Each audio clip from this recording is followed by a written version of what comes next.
February the 16th, 2026.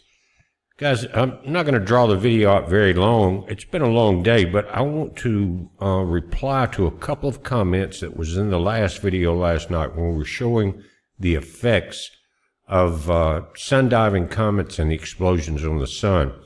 Now, there's two comments here that I want to reply to and we'll talk about. One is Ricky Drone 9274, and he says, thanks, and he's talking about Major Ed Dames and the kill shot. It's hard to read here, it's kind of small. I just copied it from my YouTube channel. But they talk about the kill shot. Now, that's supposedly a solar flare or a series of solar flares that was seen by seers, I guess is what you would say, in a project that the military had, and it was called Operation Stargate. We'll take a look at that. And also, Circle 2017 in the bottom says Quatrain 262. This may be the comet referenced by Nostradamus in this quatrain, just saying. So I want to approach both of these because they're both very good comments and they both bring up very good questions. Let's take a look at it. And first, let's look at Ed Dames and what they were doing. Operation Stargate Project was a secret U.S. Army unit established in '77 at Fort Meade in Maryland by the Defense Intelligence Agency. Now, why would they do that? Because they knew that this was a capability. And the Stanford Research Institute, a California contractor, they wanted them to investigate the potential for psychic phenomena in military and domestic intelligence applications. The project and its precursors and sister projects originally went by various code names, including Gondola Wish, Grill Flame, and Center Lane. It says Sunstreak Stargate was under the DIA, Stargate and the Scan-8 under the CIA and Project CF until 1991, and when they were all consolidated and renamed as the Stargate Project. So it's an Army deal. They put a lot of time into it. They had a lot of people involved in it, including Major Ed Dames. He was one of the many people. It says the Stargate Project's work primarily involved remote viewing, the purported ability to psychically see events, sights, or information from a great distance, again, or forward or backward in time. The project was overseen until 1987 by Lieutenant Frederick Holmes Skip Atwater, born in 1947, an aide and a psychic headhunter to Major General Albert Stubblebine, and later president of the Monroe Institute. The unit was small scale, comprising of about 15 to 20 individuals, and was run out of an old leaky wooden barracks. Again, Ed Dames was one of these people. Now, Ed Dames had this theory and this prediction called the time wall. It says Dames' forward viewing often centered on a specific sequence leading to what he called the kill shot, a series of devastating solar flares that would change the course of human history. Now, they had a 2012 boundary, and that's where they hit this time wall. In sessions conducted between the 1990s and 2000s, Dames noted that viewers hit a wall or a blind spot around 2012, which he hypothesized was due to a global change in the timeline or a parallel time trajectory. Anyway, the kill shot sequence, he predicted that the kill shot would be preceded by certain signs. That's why I'm going here, such as fungus that would kill world crops and the forced return of what? The space shuttle, due to solar activity of a space shuttle.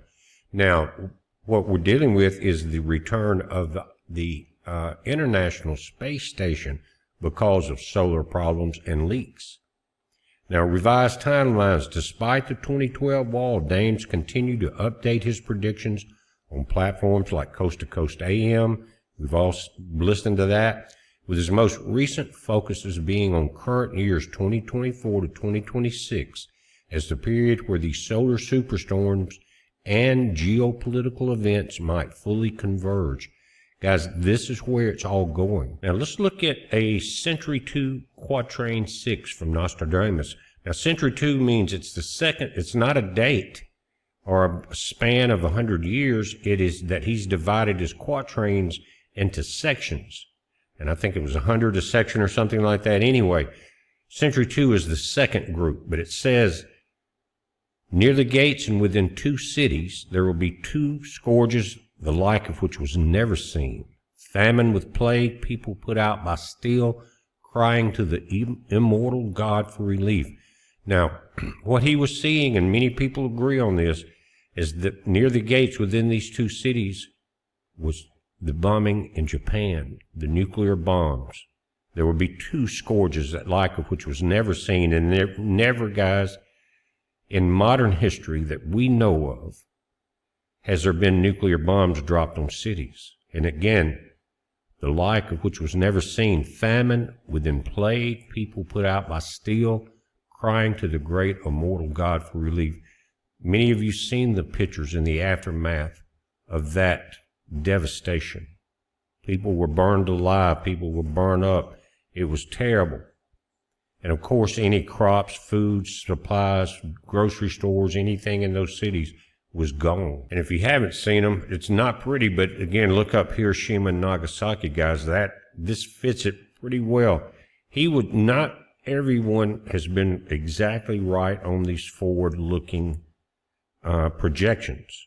No one knows everything but our Father in heaven as far as timing and the exact meaning, but there's so much in the Nostradamus quatrains about this. And the reason I went back here is to just give you an idea of some of the things that he got very right. You cannot name this happening anywhere else. Now look at quatrain 18. Now guys, there's historical significance in a lot of this that we will get into in another video. In other words, where some of this has already happened, and you can go back and look in history from the 1600s forward at some of these events that have already happened, but the celestial stone and fire has not in quatrain 18. It says, modern view. Some researchers link these together as a vision of asteroid or comet impacts that causes widespread fire and plagues of dust and famine. 2026 context. For the year 2026, some enthusiasts have re-examined these verses, suggesting they may refer to escalating global tensions or new scourges such as advanced drone warfare, which is in parentheses, the steel, or biological threats. Now, this celestial stone mentioned is also mentioned again, but this is very important. This is kind of where we're at. It says, Century 2 quatrain 18 is one of the most vivid and terrifying images in the quatrains, often associated with a massive cosmic or geological impact.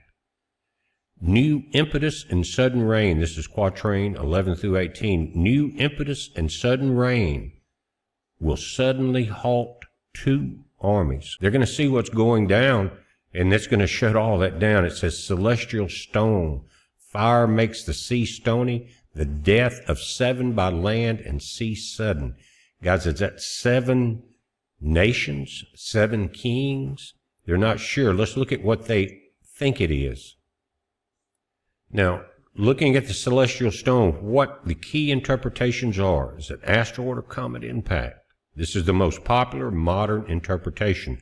The phrase fire makes the sea stony is seen as a description of a massive asteroid hitting the ocean, creating so much steam, debris, and ash that the water appears stony or solid. It could be a comet. Again, asteroid or comet impact. Volcanic eruption, which very well could be part of the entire deal.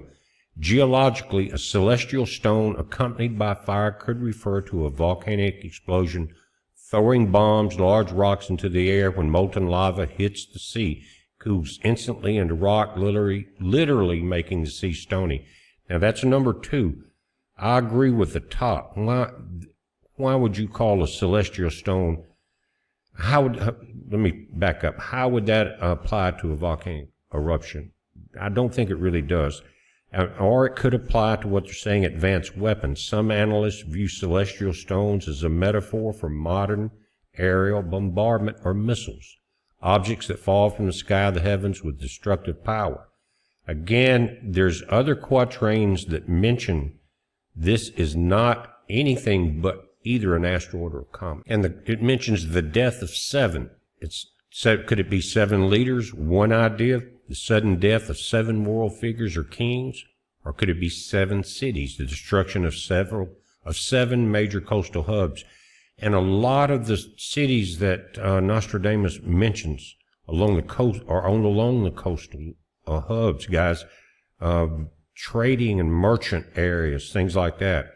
Or 7 days, could it be a catastrophe that lasts exactly 1 week? This one's hard to say because it's just the destruction of 7. But he always talks about these coastal cities in that area. Now, I mentioned it's been a long day, and it has been, guys. I've got to be at the hospital in the morning at 8:30 with my heart doctor because of this.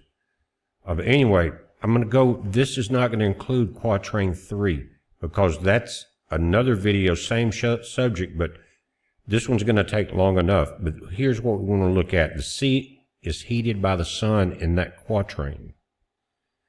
And in Quatrain 6, 2 cities are destroyed by an unprecedented scourge. That was the atomic bomb. And then at Quatrain 18, the celestial stone arrives, turning the sea to stone and stopping armies in their tracks. That's the big thing right there. What would stop armies in their tracks? Looking up and seeing an object come that could destroy that section of the planet or do a tremendous amount of devastation.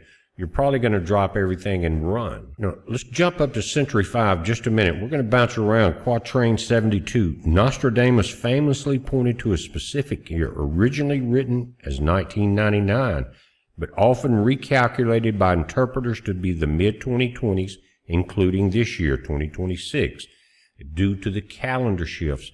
And they're describing in 72 a great king of terror coming from the sky. Think about that. That ties into the celestial stone.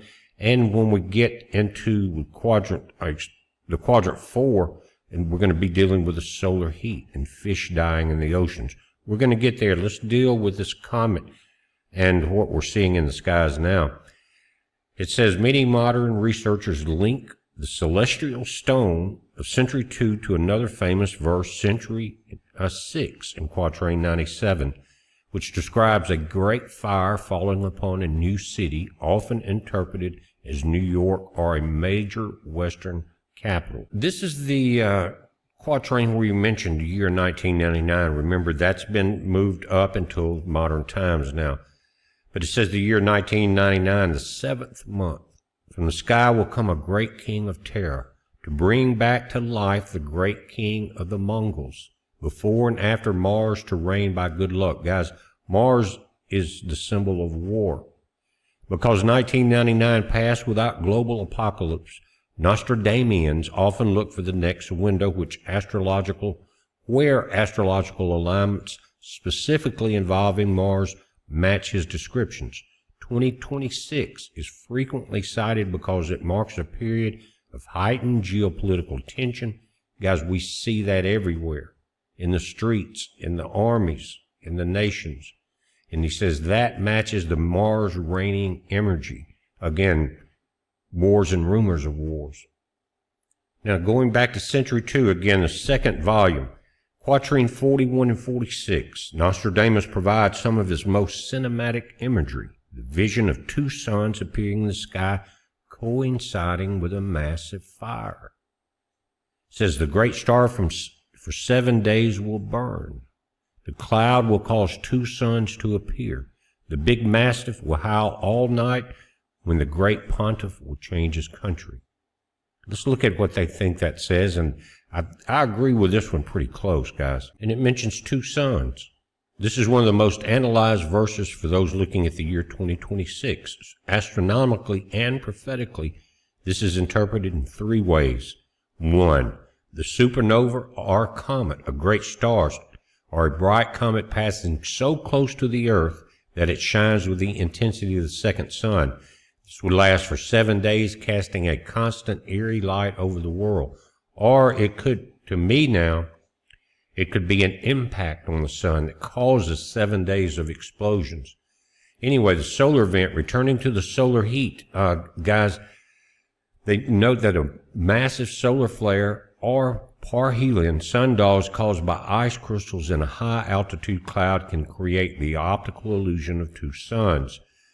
Nuclear explosions in a darker, modern interpretation, the two suns are the flashes of nuclear detonations reflecting off the atmosphere, followed by the great fire that burns for days. We just don't know yet, but I can't help but see the pictures in the video from yesterday where I was showing you what the effects of comets hitting the sun are.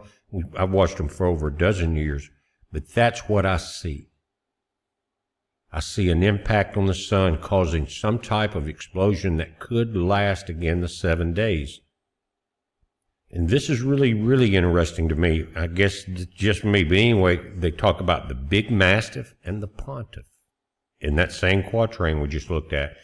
The mastiff, this is often seen as a symbol of Britain, the British bulldog, or a specific watchdog nation howling in alarm as the world order collapses. Now, look at the world order in Britain and Europe right now because of mass immigration. Now, the pontiff mentioned also, the great pontiff changing his country, remember, is a classic Nostradamus trope referring to the Pope fleeing Rome. This suggests that during the week the second sun is visible, the Vatican is evacuated due to war or natural disaster. Now, when you say, more than likely when you see the Pope fleeing Rome, it will probably be his entire congregation, not sure. But again, because of major war or natural disaster, the Pope is going to flee Rome. Why? Because Rome must be in the target area. And if we dig past that into quatrain 46, guys, it adds more detail to the atmospheric chaos. After great trouble for humanity, a greater one is prepared. The great mover renews the ages, rain, blood, milk, famine, steel, and plague. In the heavens fire seen, a long spark running. Now, they're not talking about lightning. They're talking about something that you see when you see a comet, a real comet, just like in the video yesterday showing comet maps. A long-running spark. It says the long-running spark is frequently interpreted as a bolide or massive exploding meteor or a missile streak. The fire in the heavens is the final greater trouble that follows the famine and solar heat that goes back to quatrain 3. Again, we're going to go back and look at those in a different video, but I'm focusing now a lot on what we're seeing. We got a sun-diving comet coming up in 6 weeks, and it's right at during Passover, things like that. We're going to keep an eye on it.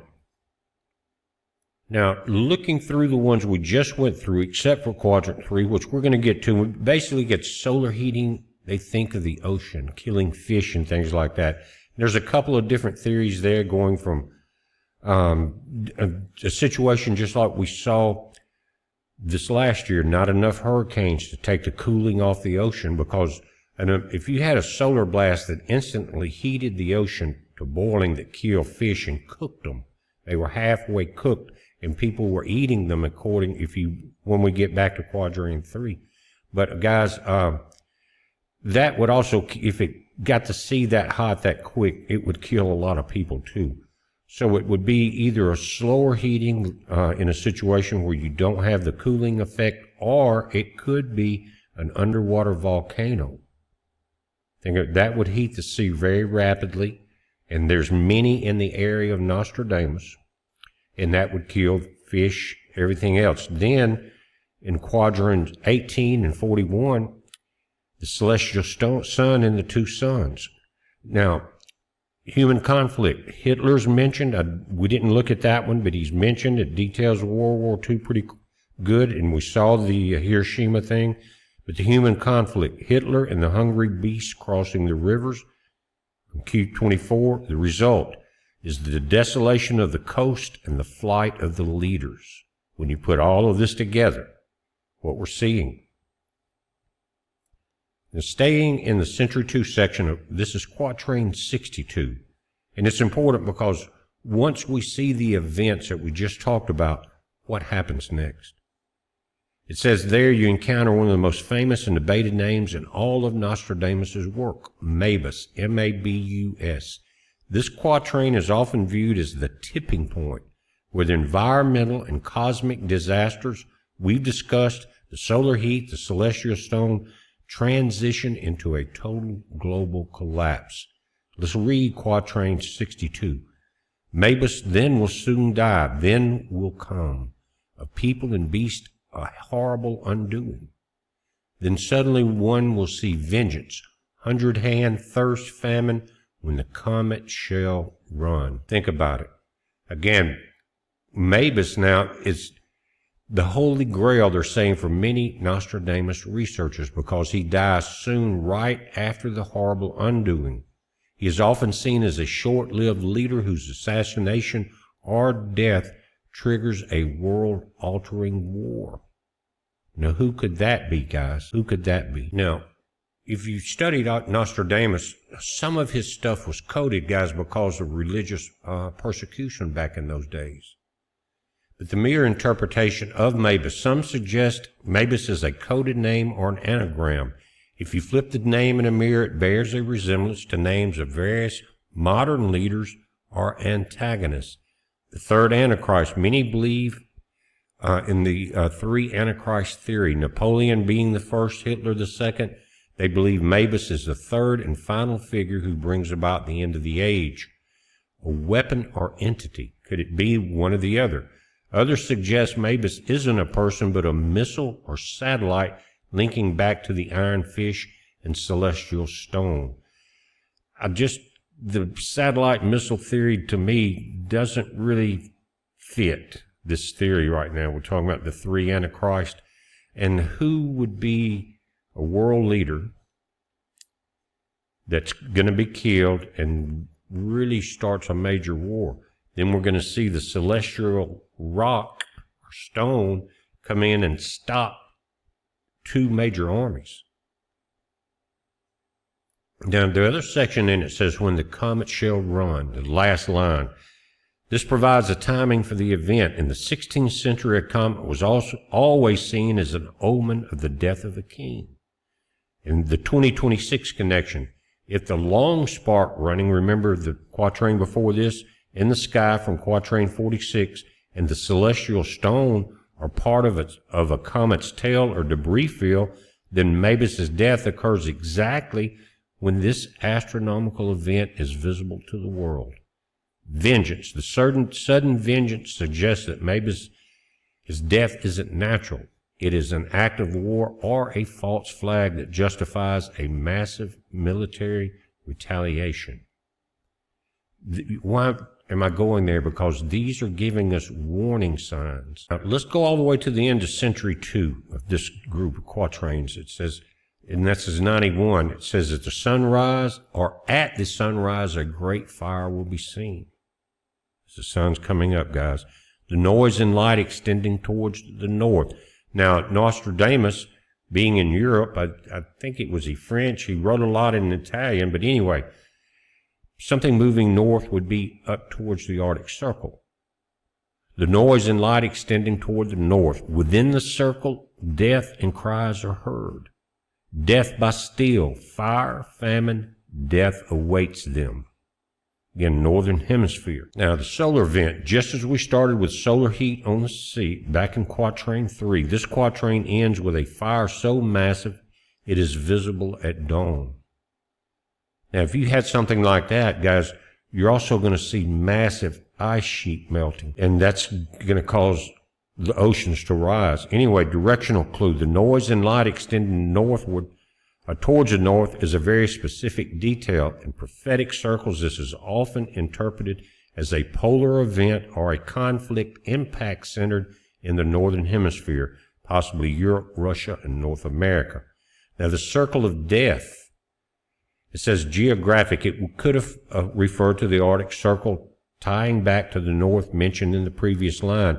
If the solar heat melts the north again, or if a celestial stone hits that region, That's what broke up the ice caps and caused the oceans to rise 400 feet during that Younger Dryas period, guys. Anyway,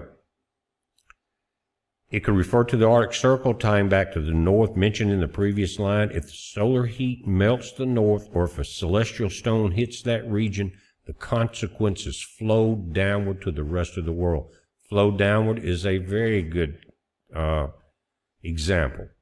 Tactical, it may refer to cities which were often circular or walled in the 16th century, or a global ring of fire created by the impact of the celestial stone. Now that makes a lot of sense to me, the global ring of fire, and possibly moving up into the Arctic Circle, because it was moving north. Now we're going to cover a lot more of this in the next video, guys. We've been doing it. We're about 25 minutes into this. We're going to go into the ancient lady that appears after this devastation and the rebuilding. That's going to be very interesting in itself. But the reason I go here now, I believe in the words in red. That's my major thing in Jesus Christ, his words. Even though we know there's been attempts and some things have happened to certain passages and words and chapters and books, right? 300 word changes, things like that. But that doesn't say there were not other people that can do this. Again, John saw the future from the island of Patmos.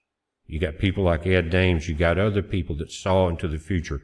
And I'll tell you my dream, guys, that I saw into the future, but it was almost to the immediate future.